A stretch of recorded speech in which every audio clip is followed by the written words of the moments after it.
Alright, so now it's a good time to go ahead and import the rasterio library. Again, if you do not know how to install the rasterio library, we have already created tutorials. I'll put the link in the description so you can actually follow it and get it installed quite easily. Right, so I can again maybe run the whole thing just to make sure that everything runs quite well. And now just keep in mind that I have changed the number of points to 5. So now what we can do is we can go ahead and read in the raster actually. So what we can do is we can say that DEM equals to rasterio.open, and over here we have to provide the path, and along with that we also have to provide the mode, which is R, and I have kept the DEM in this folder, so I'll just provide the path for it like this. It's dem.diff. Alright, now we can run this to see everything looks fine. Alright, next we can assign two variables, the row and the column. That's going to be dem.index. Now over here we have to provide the latitude and the longitude. Now instead of doing it like this, our objective right now is actually to sort of create another column over here and then plug the corresponding elevation values based on this latitude and the longitude. So what I'm thinking is that maybe instead of doing it like this, I can again write a for loop. Let's say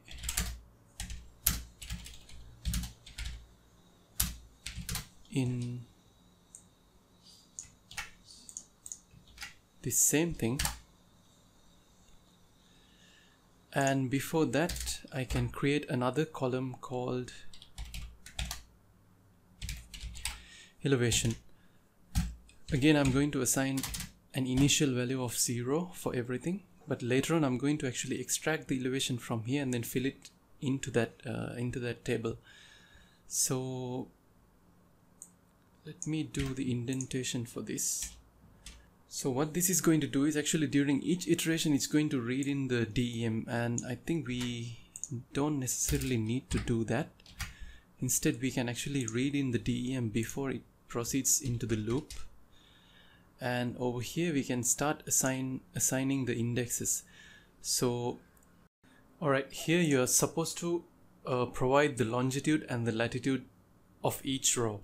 Now before proceeding into this step, maybe let me highlight this, and if I just say print and row, you can see that what it does is actually it's printing all the information of the rows in this manner, but you can isolate and then maybe call a specific column by its column heading. Let's say if you just want to print let's say the latitude, in that case you can see that it's actually printing out the latitude. And if you want to print the longitude, yeah, you can see that now it's printing out the longitude. Now if I open the variables explorer again, what I need to do is I need to identify from the raster what is the corresponding raster index, which happens to be the corresponding which corresponds to this particular latitude and longitude. So what I'm going to do is I'm going to provide this longitude over here. Now I can actually get rid of the comment, and similarly I can provide the latitude as well. Now I can maybe go ahead and create another variable called dem, and that's going to be equal to dem.read, and we can just run this one just to make sure that everything works fine so far. And over here what we can do is, now since we are trying to populate this elevation column with the corresponding elevation value, I can use the same script which I used over here, but this time it needs to be changed to elevation, and that's going to be equal to DEM data, and over here I have to specify the row and the column, corresponding row and the column. Alright, now if I run this and if I go to the variables explorer and if I open this, you can see that we already have the elevation values populated now. For example, the starting point, it says that the elevation is 395 meters and the ending point is 400 meters. Now what we can do is we can actually go back to our ArcGIS just to do a quick check whether these values are correct or not. So as you can remember, our starting point was somewhere over here. Yeah, this pixel is actually our starting point. So what I can select this identify tool, and if I click over here, you can see that the pixel value is 395 meters. Similarly, if you go over here and try to take the final pixel, you can see that the elevation value is 400. The points which corresponds to the middle points, actually we are not able to exactly pinpoint right like this unless we split it into the same number of segments as we did in using the script. But now you can see that actually those two values are correct, the 395 and the 400. That actually proves that the script is working quite well. Now if you want, you can even first have a look at this GDF PCS geopandas geodata frame. Yeah, so this is how it looks now. And if you would like to maybe do a quick plot just to see how the section looks like, maybe I can create another variable called profile, and I would like to extract maybe only these two columns, because now this is a geopandas geodata frame, so I just want to extract only those two columns which corresponds to edge distance and elevation. The horizontal distance, and this is the elevation. So now I have a pandas data frame called profile. So you can actually do a quick plot, profile.plot, and over here you can specify the x and y columns. Now over here in the x column is going to be edge distance, and the y column is going to be elevation. And the profile looks just like this. So you can see actually the x column, the x-axis is showing you the horizontal distance from left to right, and this is how the profile basically looks. Now if you would like, because this is actually only for 5 points, maybe if you would like to do that for a multiple number of points, let me put this one over here, and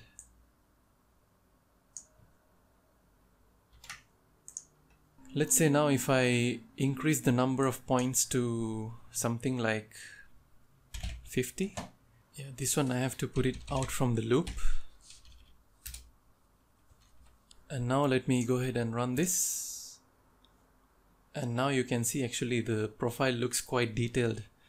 Before you saw that when I only have, let's say, 5 points, the profile looks like this. But the more number of points, let's say even you can put 200 points, doesn't matter. And then if you try to check, you can see actually the elevation profile looks quite detailed right now with 200 points. Just let's maybe try to put around 1000 points and see whether there's a big difference. Yeah, you can see that there's a bit of a difference when you use 1000 points, but I think using around 50 points would be a good place to maybe conclude. Alright, now I guess you got the basic idea what we can do with this kind of a tool, isn't it? I'll just get rid of this plotting option, because maybe we'll keep the plotting options for a later stage. Even if you would like to double check how the profile looks, maybe what I can do is I can just use this interpolate line tool to create the profile. And as you can see, if I compare the profile side by side, you can see that it's almost the same, but this one looks a bit more detailed because it's basically picking up all the pixels. but in this case we are actually controlling how many pixels that we need to pick. But as you might guess now, it's not actually impossible for us to match this one. You just have to keep on increasing the number of pixels that we pick. So I guess that was overall was a quite successful tutorial, and now let's move into the next stage of actually extracting the data for a higher number of sections. Now for example, you can see that I have one shapefile over here called cross sections. So instead of using just one section, maybe now I will actually focus on extracting these sections and then probably generating the sections, and probably focus on generating the profile for each and every section over here. Alright, so for that I actually have to go to the sixth line which I had, because the whole script which I developed was actually only for one single section. But now instead of using one single section, what I'm going to do is I'm actually going to import this shapefile, which is this cross sections shapefile, because so far we have been dealing with this test cross section, but now we are going to import this real cross section. So how that's going to happen is that let me change this variable to cross sections, and now the shapefile is going to be cross-sections.shp. So for the timing I will comment this whole thing out. Alright, now I can just go ahead and run this script, and what I can do is I can just first have a look at this cross-sections geopandas geodata frame. Now in the previous section what I did was I actually focused on just one row, because that one had only one attribute. But in this case you can see that it has how many attributes? It has 58 attributes, including the 0. So what I'm going to do now is I'm going to actually iterate through each and every row. That means I'm going to sort of read in each and every section, and for each section I'm actually going to perform this operation that we did over here. And maybe if someone wants to extract the data into a CSV or something, you can do that, or if you want to just create a figure and then save that figure, that's also actually quite possible. So what I'm going to do is I'm just going to actually create another for loop which can sort of read in through all of these lines. So that one we can do just by creating another for loop for index row in cross sections, and from here we can create one more variable just to take the ID of the cross section. So I'm just going to create another variable called maybe cross section ID, because for each iteration I actually want to sort of capture this ID, and that one is going to be row, similar to what I explained to you guys before. And in this case it's going to be access ID. And now we can sort of go ahead and indent this, because now this should actually come under this major for loop. Alright, now you can see that we don't have a variable called line. And now since we have gotten rid of the previously had shapefile called line, this one is actually no longer relevant.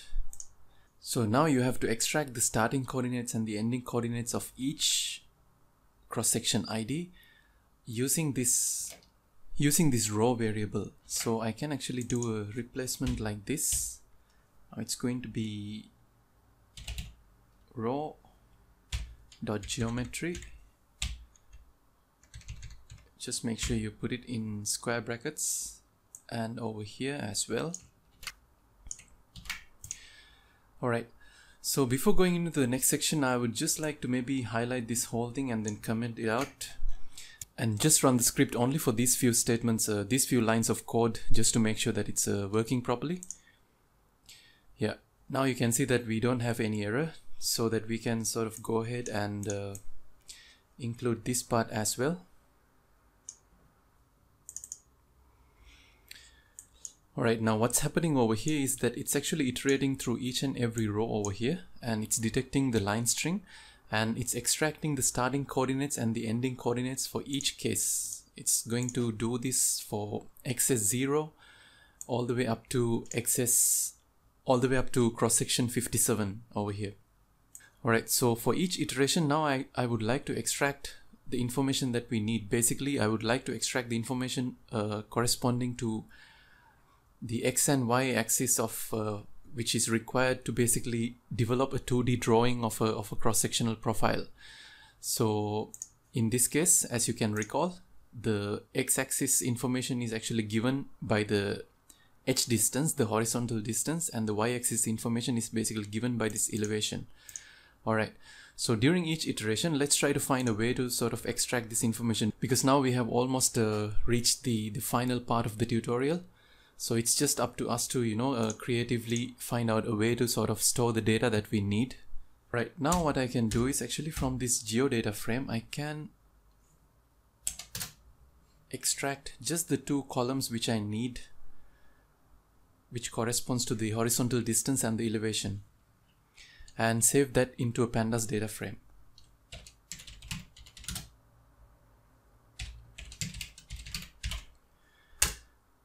Alright, so for that what we can do is we can create a variable called maybe x, y data. Basically that's xy data refers to the xy data that we need in order to plot a 2D cross-sectional profile.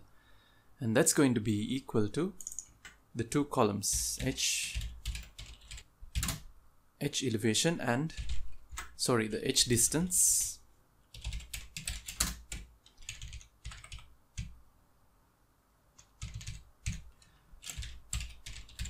and the elevation. Alright, now we can maybe go ahead and run this one and see. Yeah, apart from this warning, we actually did not get any error, so actually the code is working quite alright. And if you want, you can even go ahead and you can have a look at the different elevation values against the h distance. Now, this variable basically refers to the final cross-section of the list of sections that we had, because it's referring to the x57 section, because whatever you get over here for this xy data variable is basically the information that gets recorded during the last iteration, which corresponds to the final cross-section.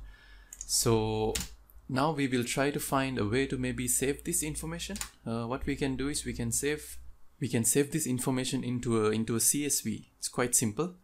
We can go to xy data. We can say xy data to CSV, and over here we can specify a path to which we would like to save the CSV and also the file name. Now maybe I would like to go back to my working folder, and let me create one folder so that I can sort of collect all the cross-section profile information into that folder. Yeah, over here you can see that maybe we can create a new folder, extracted sections, I think something like that. And now I can copy this path simply and paste it over here. And for the file name of each file, since I record the access ID, the cross-section ID over here now, what I can do is I can basically plug this cross-section ID as the file name to my newly created CSV file, isn't it? And this one is going to be the cross-section ID, which is a string, so that we can actually do these string operations of adding strings together. And this one followed by .csv. Now if you're not sure how this might look, what you can do is you can always type this into your IPython console and see whether it actually looks like a proper path or not. Yeah, I think it looks like a proper path. As you can see over here, now all the information that gets printed are actually corresponding to the final loop, which happens to be the information of the 57th cross-section over here. So this looks alright. So now what happens is during each iteration, it'll sort of detect the file name, the cross-section ID name from here, and it'll save it into that folder based on that given cross-section ID. Alright, now what we can do is we can just go ahead and run this script. As you can see, it might take a while, but now if I go back to the extracted sections, you can see that it's actually already generating 39, 46, 48, 57. Yeah, Now all the sections are done. Now if I want to check the cross section number 0, yeah, now you can see that we have the h distance and the elevation over here. So if you would like to do a simple plotting, what you can do is you can just insert and you can just do a simple line graph, or maybe, yeah, something like this. Yeah, this one is corresponding to the XS0 section. Now as you can see that you can increase the number of points, which will actually make the lines a bit more smoother. Now that's up to you, because the objective of this tutorial was basically to teach you how to do this process. Maybe I can have a look at another section, cross section 33. Yeah, I can do a simple plotting over here.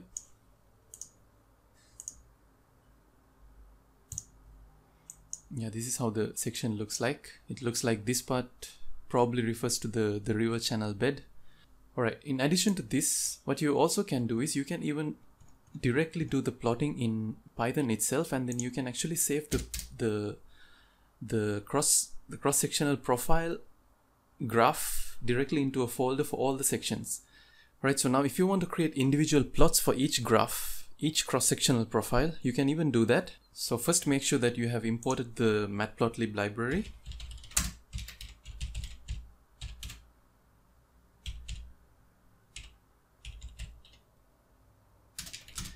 As plt, and over here you can simply say, maybe I'll comment this out.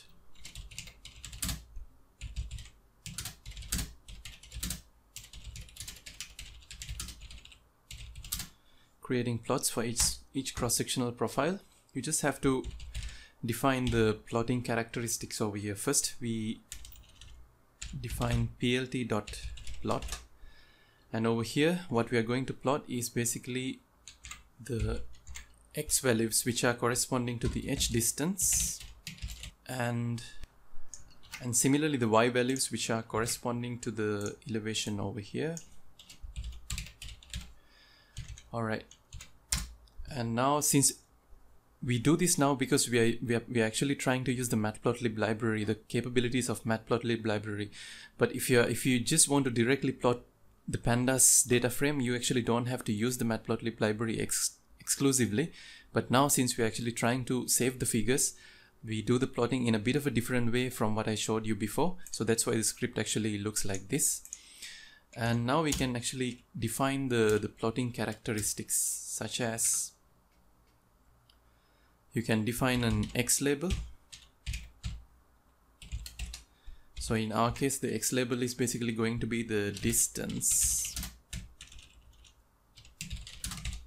which is given in meters.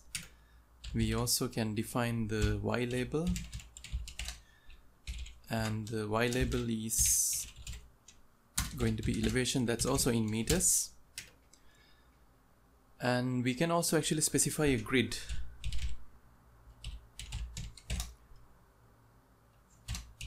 If someone is trying to maybe look at the values, we can, this kind of guiding grids might come in handy. And also we can define a title, plt.title, and as the title now I would like to directly put this title over here as the title of the figure, because during each iteration it will actually assign the corresponding cross-sectional ID as the title, so that we don't have to worry much about it. And finally we can say plt.savefig, and for this maybe I can save it to the same location along with the CSV files, but just have to make sure that we change the extension of the file to an image format like PNG or JPEG or something like that. And if you just want to display the images during each iteration, you can just say plt.show, and I guess that's about it. Alright, now what we can do is we can just go ahead and run this, and as you can see over here, it's actually generating figures for each section, which might take a while. If you open the folder over here, you can see that actually the figures are getting generated as well.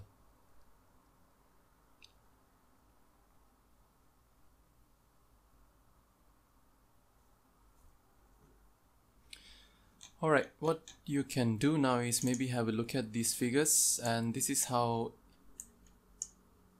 each of those figures look. You can even have a look at the figures like this. So now we created the script actually to extract the cross sections corresponding to each and every section over here. For example, XS10 is actually this section, so this is how the profile looks. Similarly, for each increasing section, you can see that how the cross-sectional profile actually looks for each specific distance, each specific horizontal distance. So I guess that concludes the tutorial. I'm sure this tutorial might come in handy for you guys if you're interested in doing this kind of work frequently for your day-to-day stuff. So if you like the tutorial, don't forget to subscribe to this channel, and also don't forget to give a thumbs up.